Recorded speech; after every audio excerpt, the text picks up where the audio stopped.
Hello and welcome to Coast AM's official YouTube channel. I'm your host, George Norrie. Like, share, and subscribe to our channel. And you can also find us on Facebook, Twitter, and Instagram, and of course, on coasttocoastam.com. In a moment, we're going to talk about these large booms that are happening in Alabama, Georgia, Wisconsin, and other parts of the country, and now growing around the planet. What the heck are they? Cal Orey joins us. Her book, The Man Who Predicts Earthquakes, about Jim Birkeland, our favorite geologist. Cal is next on Coast to Coast AM. And welcome back to Coast to Coast. I'm George Norrie. Cal Orey, a Northern California-based author specializing, of course, in topics such as health, nutrition, science, pets, also an earthquake sensitive and a phone psychic for 2 international networks as well. She's written the book, The Man Who Predicts Earthquakes. It's all about our buddy Jim Birkeland, and here's Cal Orey for the hour as we're going to talk about earthquakes and these bizarre, strange sounds that people seem to be hearing all the time. Welcome back, Cal Orey. Hey, Cal, how are you? I am good. Good evening, George, and everybody else. As an earthquake sensitive, when these strange sounds are heard all around the country and in some cases around the planet, Cal, are you picking them up? What the heck do you think they are? I believe it's an act of nature without explanation. I wish I would hear them. You know, I get the ear tones before an earthquake. This is new to me, but I read up on it today. I mean, it's all over the news. I want to hear it, and because I'm open-minded, I believe I just may. It's not just Costa Rica, though. Did you know that? I mean, it's everywhere, Cal. Yeah. It's in, Wisconsin's getting it.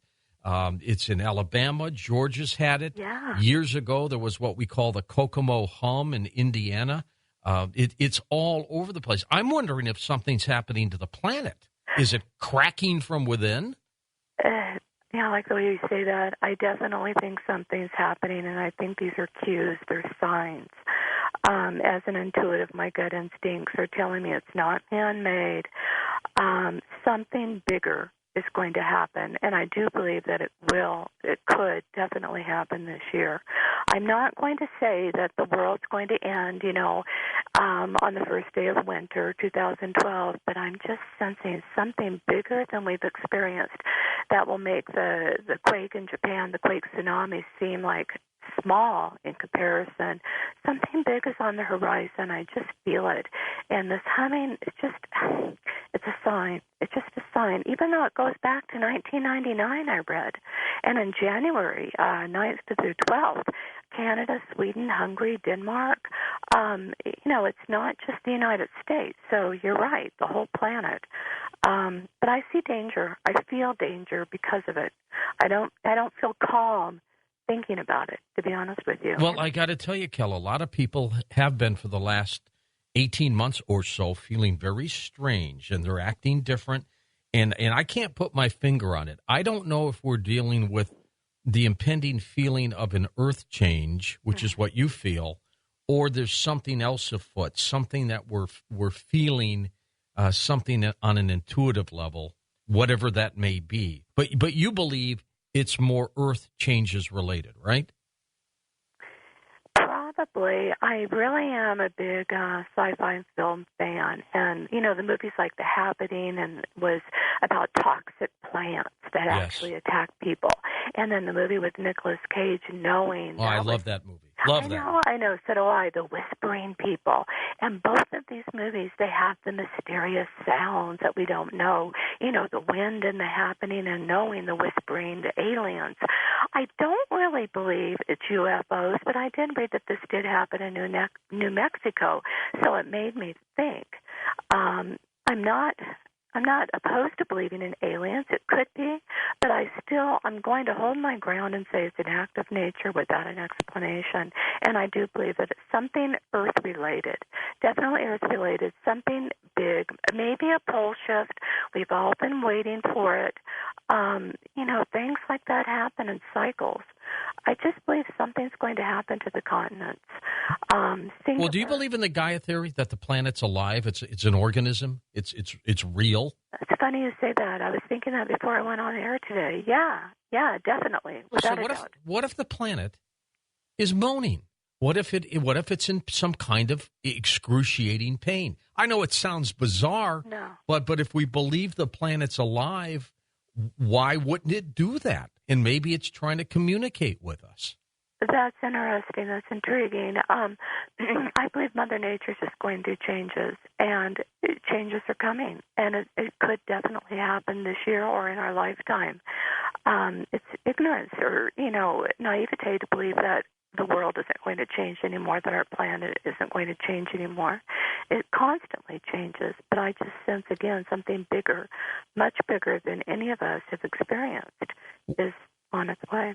What's bizarre is I don't understand why groups like Homeland Security or, NOAA or groups of scientists aren't coming forward demanding some kind of probe or investigation.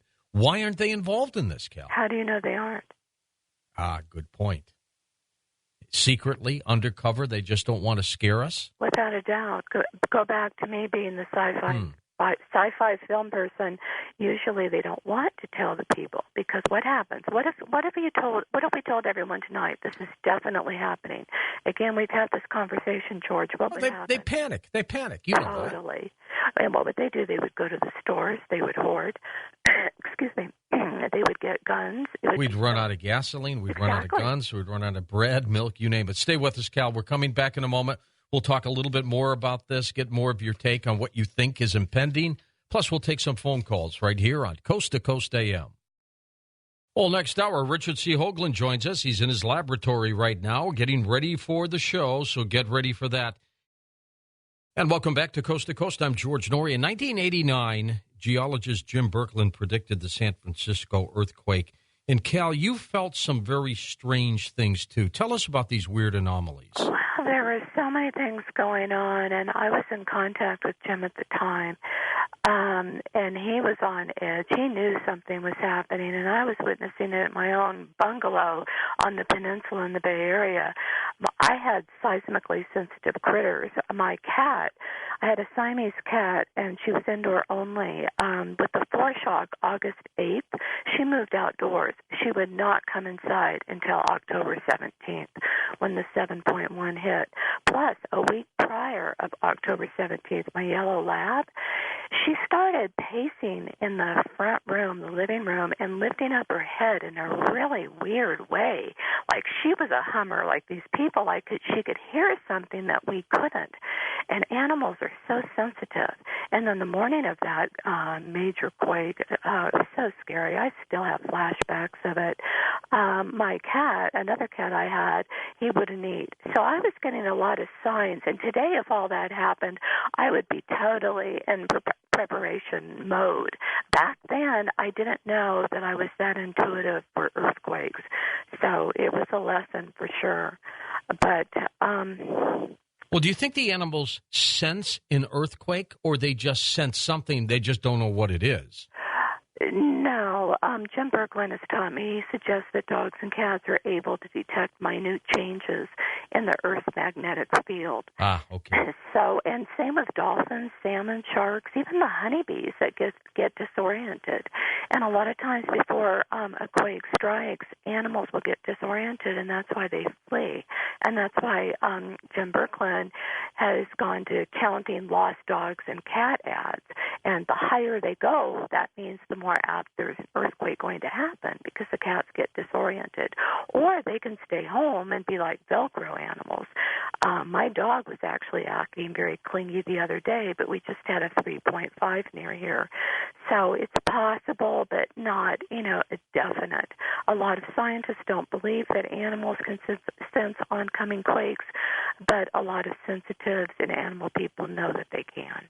Cal, what about people? What about people who are acting weird, very strange, but they don't know why? Is it possible that, too, has to do with the magnetic field or something within the planet? Without a doubt. But not all animals and not all people are aware of it. They just tune it out. So that's why scientists don't believe it. They don't believe that we can do that. But the people that are seismically sensitive and embrace having that gift, it's awesome to be able to. It's scary, but it's amazing to be able to feel the signs before it happens, and then when it happens, say, "Oh my God, I knew that was going to happen. That was going to hit." And All right. there's so many people around the world that can do this, and Jim knows that, and I know that. Let's go to Kevin, truck driving in Utah, and he'll be our first one. Go ahead, Kevin. Hey, George. I have a theory of some of the sounds that are going up around Clintonville, Wisconsin. Okay, love to hear it. Yeah, what if like the sun obviously, is warming the planet. We've had a really mild winter up there. And what if, the Earth's temperature is warming slightly, where it's releasing like methane gas from down in the core, or even 1,000 feet down or 2,000 feet down, and it's like an air bubble of methane that is getting trapped in some tube or something like that under the ground, or a cavern or something, and what you're hearing is like a plume of methane gas coming up and hitting maybe another shelf somewhere, and the sound is then being transferred up to the surface of the Earth. What do you think of that theory, Cal? It's interesting. I do believe in temperature changes can definitely affect people and animals. I've seen it in my fish in the aquariums. I live in Northern California, and we've had snow. One day it's 50 degrees, the next day it's 18, and I've gone through a lot of fish because the temperature in my cold water aquariums change. I believe what he's saying is possible, but then again, this humming thing is all over the world, so I don't know if I can apply that theory to around the world. I think it's bigger than that. I think it's going to end up where it's not going to have an explanation. Just like the honeybees, the colony collapse disorder, and how they've gone AWOL, and the beekeepers don't know, the scientists don't know what the real cause is. There's just speculation and theories and research ongoing as we speak. Sure. I'm beginning to think that's a pesticide, Cal. Yeah, I have that in my book on the healing powers of honey, and I have a whole chapter on that, and I did include that, and I talked to a lot of scientists and include that, and they do say that. That's one of the reasons. But it seems too simple just to say it's a pesticide. Do you really think that's it? That's the only reason? Well, you know what? I think mankind screws around with Mother Nature, and we've probably have done something that has tremendously affected the bees. Yeah, but they've done this thing where pesticides with bees where they actually die right in front of the beekeeper, and they can, he has a handful of bees dead. Yeah. The colony collapse disorder, the bees leave, and they're not to be found at all. They disappear. They vanish. I mean, no, I don't think it's just pesticides. I think it's something more. I think it's something bigger, and I think it's more mysterious. Let's go to Kalamazoo, wildcard line. It's Melissa's turn on Coast to Coast. Melissa, welcome to the show. And Cal, I want to make sure you're still there, right? I'm here. I'm okay. Here. Hi, Melissa. Okay, my theory is these people are hearing all these noises, right? Mm-hmm. How come there isn't any weather phenomena occurring at that time? Like with most earthquakes, you see lights in the sky, and usually it's sultry and silent and everything. How come those people haven't seen, the lights in the sky or anything like that? That companies usually. Well, Melissa, other than Wisconsin that had a 1.2 magnitude earthquake during some of their booming periods, and I'm not sure that a 1.5 would create those kinds of sounds at all. But Cal, in terms of earthquakes, we don't see lights and things all the time, do we? No, and the sultry weather, that has happened. But I'll tell you, earthquakes of strong magnitude can happen anytime. Like Wells, the rare quake in Wells, Nevada, which I predicted. I mean, it was cold and it was snowing. Earthquake weather, I believe in it, but it's not, an absolute. Definitely. It's just not. Earthquakes can happen anytime. It seems like earthquakes often happen more early in the morning, and late at night, but that's not, it's not, absolute. Like I said, like the World Series quake, October 17th, 1989, that happened at 5:03, 5:04, 5:04 in the afternoon. It was hot. I don't know if it was really sultry. I guess it's a Mediterranean climate in the Bay Area. But again, earthquakes can happen anytime. And that, a micro quake, and I can't connect that to the humming and noise or any signs. Micros happen all the time. All right, we're going to my old hometown of Detroit, Michigan. Kai's with us. Hey, Kai, go ahead. Yes. Oil is a natural hydraulic fluid. I was wondering what is the global effect of removing a natural hydraulic fluid from under the ocean floor, tremendous weight, and oil being a hydraulic support for structural integrity of the planet. Good question. I've always believed in the abiotic oil theory, Cal, that this planet has its own abundance of oil, that it's not from fossil fuels. But if we take it out, regardless, if we take it out of the planet, it's there for a purpose. If we eliminate it from the planet, what have we done to the structure of the planet? We're messing with Mother Nature, and I don't think she likes it.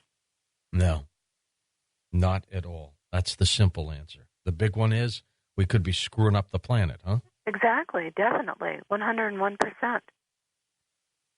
Let's go next to Marion in St. Louis, Missouri. Hey, Marion, thank you. Hi, it's good to talk to you, and I always perk up my ears when I hear this lady, our Jim Kirkland, on, because I have now had what I call 3 German Shepherds who are my earthquake dogs, because each one of them could tell me that something was going on. With the first one, for 3 days and nights, he'd get up and lie down, get up and lie down. And I thought the 4th day, I was getting ready for work, and I was going to call the vet that day when I got to work and get an appointment for him. And while I was thinking this, all of a sudden we had one of those snap, pop, roll kind that we have in St. Louis. Right. He was fine after that, and that happened back in the late 70s or 80s. And I called St. Louis U, the seismology department. I thought, they're really going to want to hear this. They couldn't have cared less. Of course not. Of course not. So, what do you still have? Any of the dogs left? The one shepherd. When I went into an apartment, I had to give her away, and I talked to her new owner every now and then, and I say, has she done anything? Because that latest quake that we had about 3 years ago in April, it was so funny. Either she heard something, or I heard something before this actually happened and woke up, and I was trying to get back to sleep, and she would not let me go back to sleep. And what I do sometimes when we have tornado warnings or bad weather coming, I would put on my leash on the dogs and make a game out of it, not to scare them because of the weather. I thought, well, maybe she knows something I do about the weather. I had no more than snapped that leash on her, and we had that rumble, rumble, rumble. And I thought, she's another earthquake dog. I'm sure other dogs will do this, but 3 shepherds I've had have been very good predictors. They sure are. I remember that earthquake. It was a 3.4, Cal, and I had just gotten off the air. I had gotten home. I was in bed, and all of a sudden I thought, and here we were in the springtime, I thought Santa Claus was on the roof because, everything was shaking. And even though I spent time between St. Louis and Los Angeles, I really had never been in a 3.4 before. Now, that's not particularly big in L.A., but it's pretty good size in St. Louis. And I was on CNN right after that. They tracked me down, and I was, doing some voice things for them on this. But it was weird. It came quick, and a lot of people had told me later that their animals were indeed acting weird. They can, but again, the reason why the scientists and vets don't listen to us is because animals can act out for all different reasons. And being a devout animal lover and guardian forever, I can tell you that. 2 weeks ago, my dog was pacing late at night, and I thought, oh, God, we're going to have an earthquake up here. But you know what it was? It was my schedule. I changed it. Dogs don't like novelty change. And I had been feeding him later. And you know what he wanted to do? His motor drive increased because he wanted me to take him outside to go to the bathroom at midnight. So that's the deal. If Fluffy is being very vocal, I have a Siamese who's vocal, and seems like he's a seismically sensitive cat. But sometimes if they're being vocal, it could be a new cat next door. And that's the deal. They're just not 100% reliable, just like earthquake predictors were not 100% perfect. And that's why the USGS has, one up on us. They say that, they're still looking for something that's 100% reliable. Let's go to Ann, San Antonio, Texas, first-time caller. Hi, Ann. Thanks for calling. Hi, how y'all doing? Okay. All right. Well, I'm sitting here listening to y'all talk and everything, and there was a quote from Nostradamus. He had talked, it said something, and there will be a catastrophic cosmic event. It'll be as if the Earth has lost its gravitational pull. After this, there will be a spiritual awakening in the world. Many, being Catholic, many saints have talked about the spiritual awakening before he sends a chastisement, which is going to be the one world order, the Antichrist, and stuff like that. They talk about this catastrophic cosmic event. It'll be two, bodies in space colliding and crashing, and one big piece is actually going to crash into the sun, causing this catastrophic cosmic event. And they said the explosion will be so huge, you'll feel like someone dropped an atomic bomb right next to your house. Wow. Well, I'm a believer in Nostradamus. I think his prophecies, if you can interpret them correctly, are pretty astounding. That's why we turn to John Hoag a lot for things like that. I think the one thing that this exercise tonight is doing, Cal, for you and me and everybody listening to this program, everyone feels universally that something's happening. And, again, I can't put my finger on it. I can't say if it's going to be a man-made event or an earth change. You believe it's an earth change. But people are feeling something. And I think at this point we can logically conclude that in the not-too-distant future, something big's going to happen. Would you agree? Without a doubt, definitely. I used to think maybe last year man-made. I'm not going to rule that out the way we're behaving, but I definitely will go with nature if I had to put money on it. Yeah.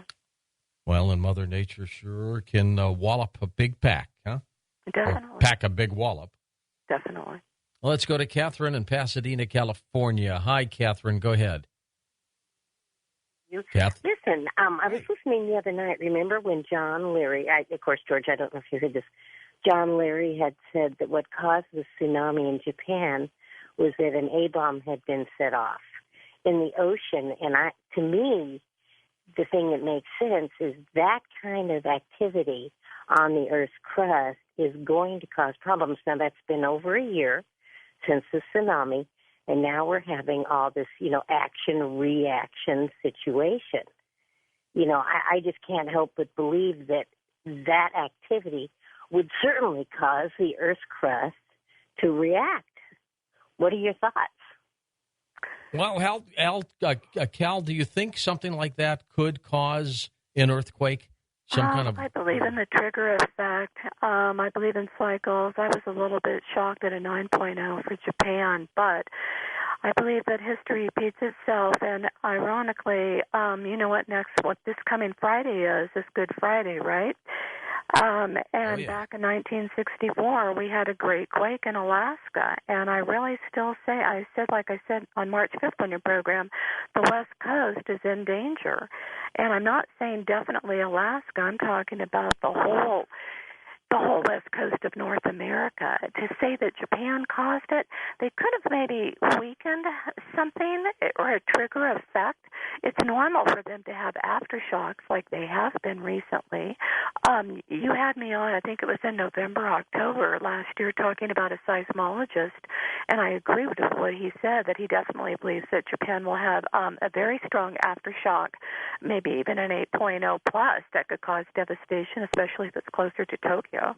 Well, everybody, hold on to your hats. We all sense something, don't we? Up next, Richard C. Hoagland, head of the EnterpriseMission.com, right here on Coast to Coast AM.